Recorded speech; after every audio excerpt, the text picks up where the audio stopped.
Welcome to the Worthy House, where we offer reality focused writings on a variety of topics, often on history, politics, and, in general, on human flourishing in a post liberal future. I am Charles, the maximum leader of the Worthy House. Today we are reviewing Rise and Grind, Outperform, Outwork, and Outhustle Your Way Through a More Successful and Rewarding Life by Daymond John. People often ask me, as I stride the halls of power in my custom Zegna suits wove with thread of gold, how I became so rich and successful. Like David Byrne, I too ask myself, how did I get here, with my beautiful house and my beautiful wife and large automobile? Such thoughts bounce around my mind, but they have crystallized after reading Daymond John's Rise and Grind. I picked this book because John is my favorite regular on Shark Tank, a show I watch intermittently, and I was bored in the airport, looking for something to read. I'm not sure I learned anything new, but I was inspired to regularize some of my thinking about my favorite topic, myself, and now I will share it with the world. I am not a frequent consumer of this genre that might be called business self-help. Books that revolve around business, but shade, to a greater or lesser degree, into advice for people in their daily lives. On those few occasions I read such books, usually I either hate them or can only remember a few points, since much of what most of these books have to say is unmemorable.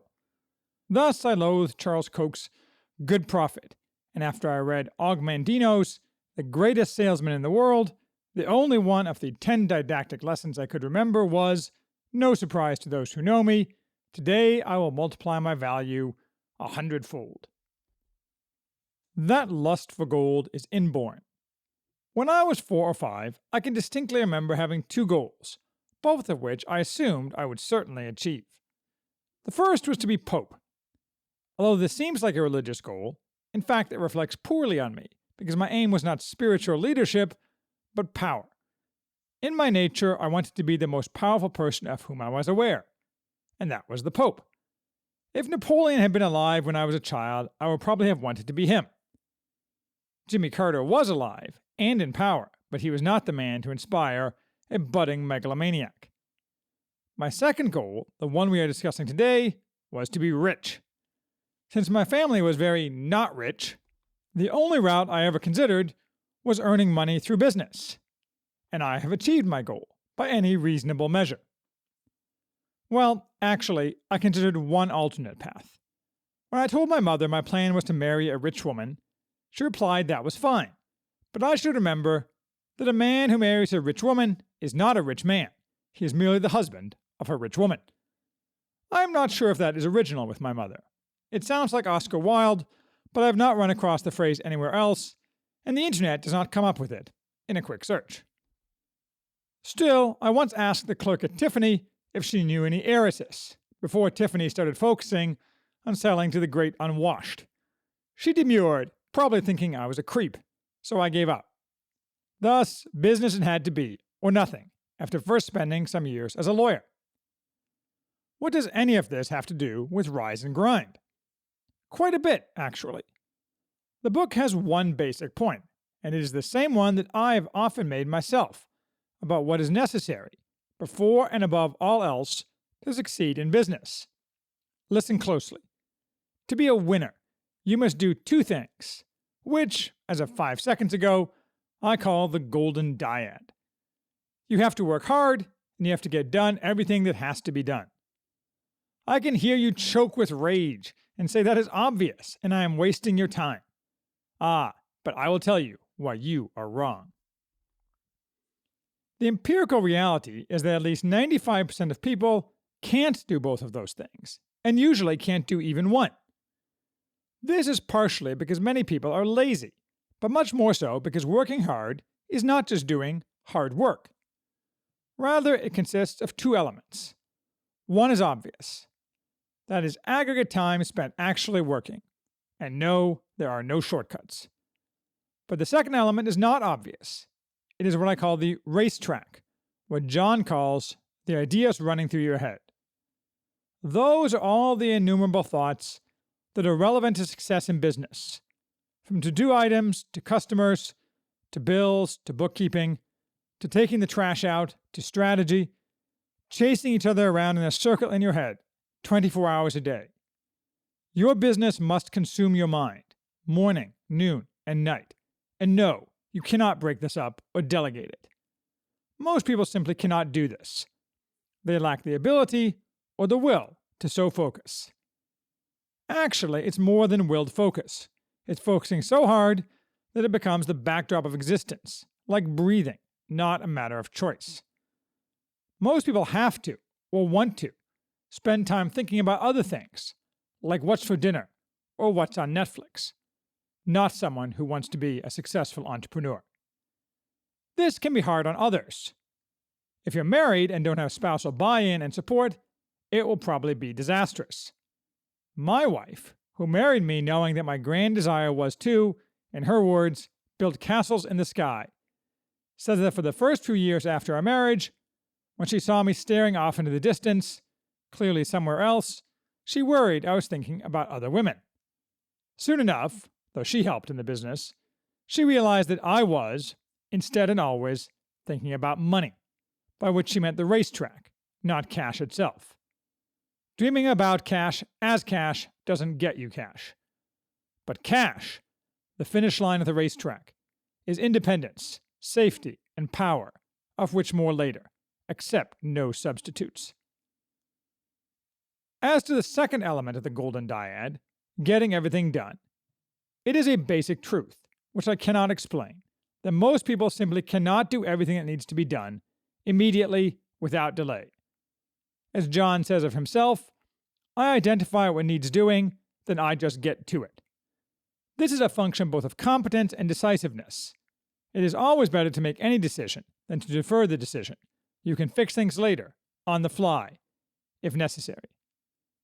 But the vast majority of people list 10 things and do 7. Why? I have no idea.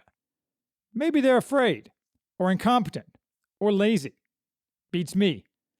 Nonetheless, it is a truth universally acknowledged, or should be. And what binds together the people John profiles in his book, more than anything else, is that they get things done. They also work hard, obsessively hard, in both senses of working. John chastises self-help gurus, read Oprah, who say that visualizing success is the key. False. That only succeeds if you're willing to put in the work. Truer words were never spoken. The Golden Dyad is also an utter rejection of that stupid phrase, work-life balance.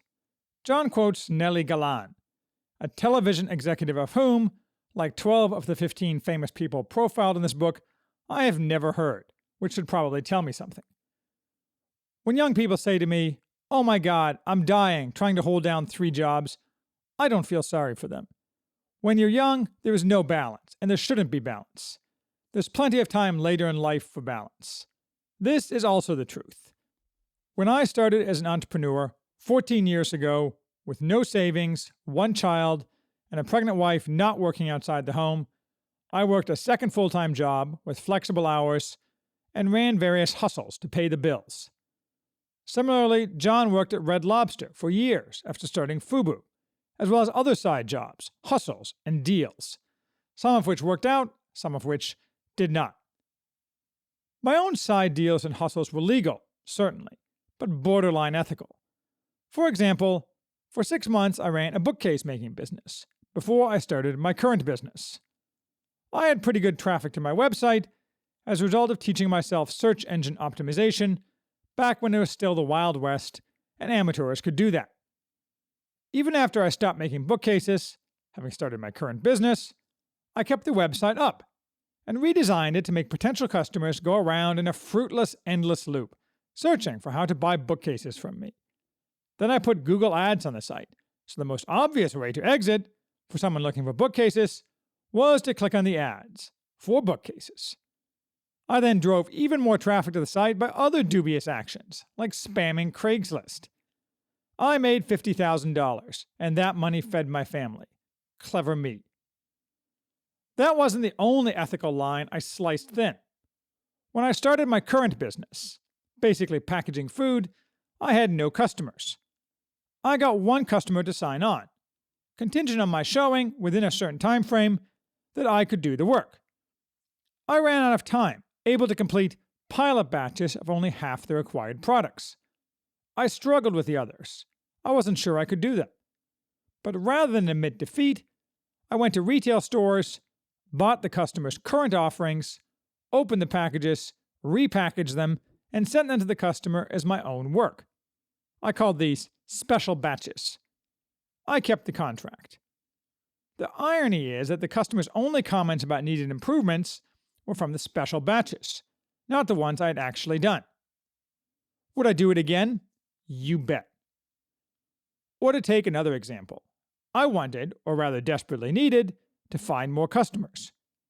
Databases of thousands of potential customers, with decision-maker names and titles, were available, organized by standard industrial classification code. But they were very expensive, and I had no money. So I tried various logins, finally finding that student and test worked as login and password, and downloaded all I wanted for free, using a VPN to hide my IP address, just in case. Those databases, used to send letters to potential customers, got me my first big customer, which made the company. Stealing? Maybe, though is it stealing to obtain a good that can be duplicated at no marginal cost to the owner if I never would have been able to afford buying it? All this is merely living the golden dyad. But you can't make a book out of the golden dyad. So John dilutes the message with checklists about other matters derived from his own experience and that of the people he profiles. Some of that advice is pretty good, but it's all secondary. The book is still worth reading, though, just to have the basic key points of hard work and accomplishment of everything hammered into your brain. It is also interesting that there are a variety of secondary characteristics that often, but not always, characterize successful entrepreneurs. Most of them make at least a brief appearance in this book. They exercise regularly. They are not fat. They are strong-willed. They are flexible. They get back up when knocked down. But all these are not additions to the golden dyad. They are manifestations of the same underlying character traits that drive the golden dyad.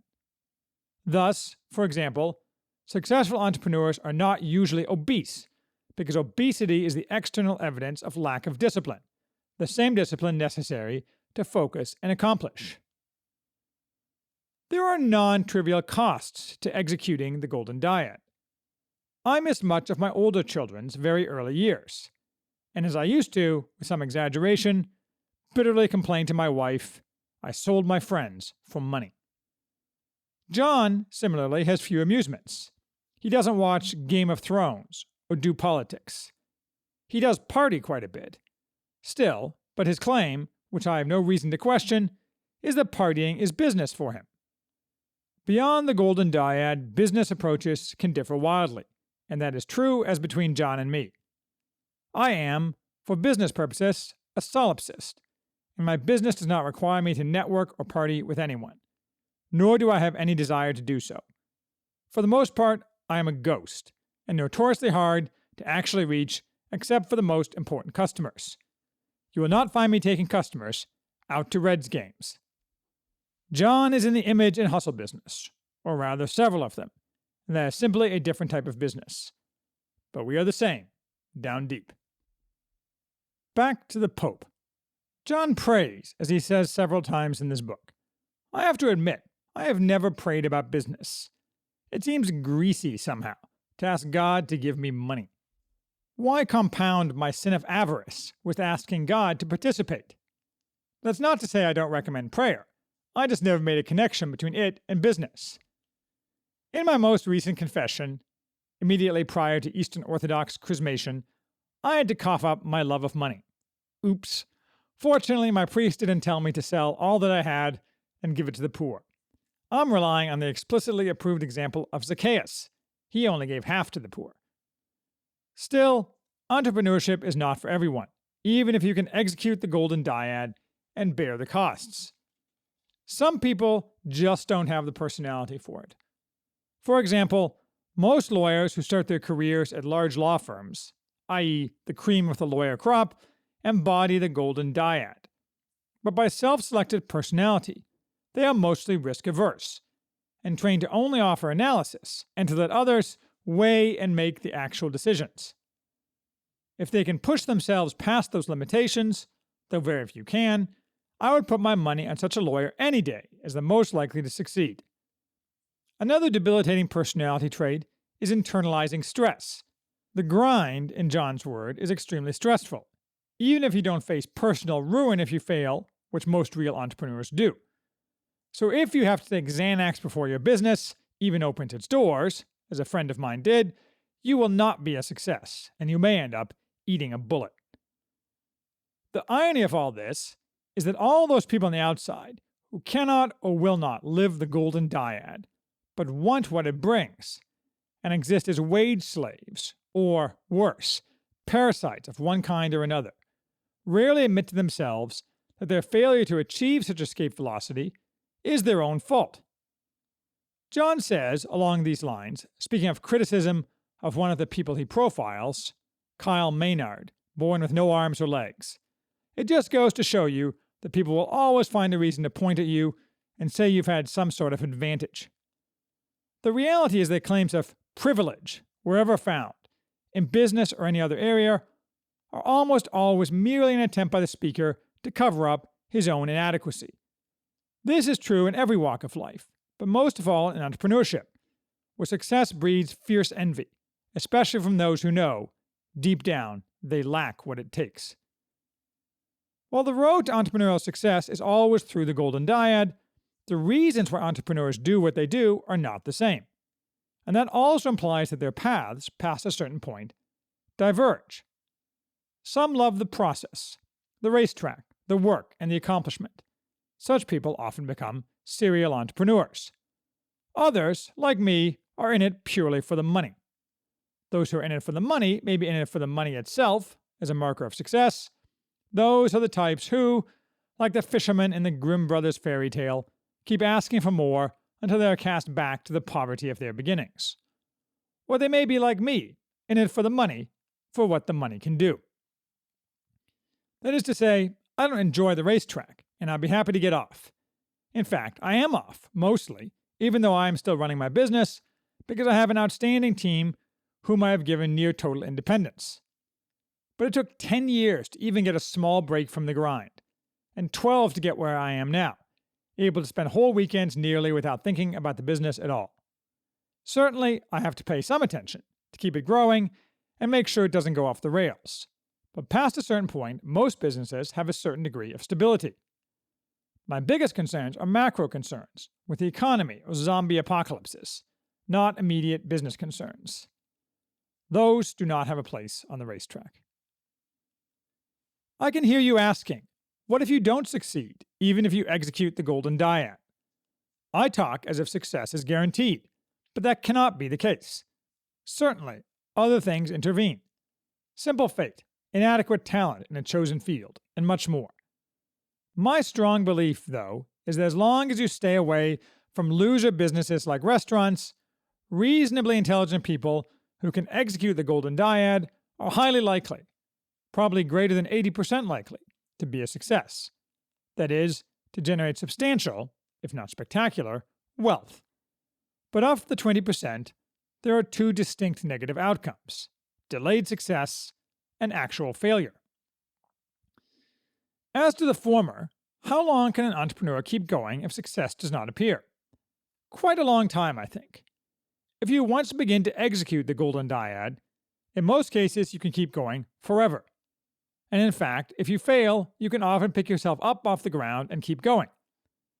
For years, about 10% of my racetrack was contingency plans, how to ease the creation of a totally new business if my core business failed. Whether you can bear the stress, or your family can bear the stress, of too long delayed success is another question. But for some people, their peppership never comes in, or their failure is so catastrophic as to prevent any resurgence. I don't have a solution for that. Sometimes life isn't fair.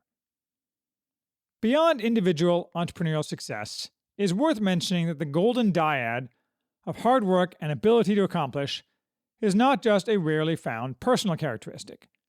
It is also grossly unevenly distributed across cultures, which is why some cultures are economic and cultural winners, and most are losers. 10 years ago, I spent a week in Shanghai, where I went all over the city. Not once did I see a single person not busily occupied in accomplishing something. Not once. If I went to Cairo, or Mexico City, or Naples, I bet I couldn't get 10 feet without seeing several people, usually men, doing nothing at all. Collectively, such actions have consequences, visible and invisible. A culture that demands and rewards excellence, like we used to be, is going places. The converse is also true. Get woke, go broke. Oh, I have many more thoughts on entrepreneurship. I also have thoughts on what follows from success in entrepreneurship, including why the term giving back is odious and stupid. These are the core thoughts, though. And yes, I will answer questions directed to me on this topic, so feel free to ask away.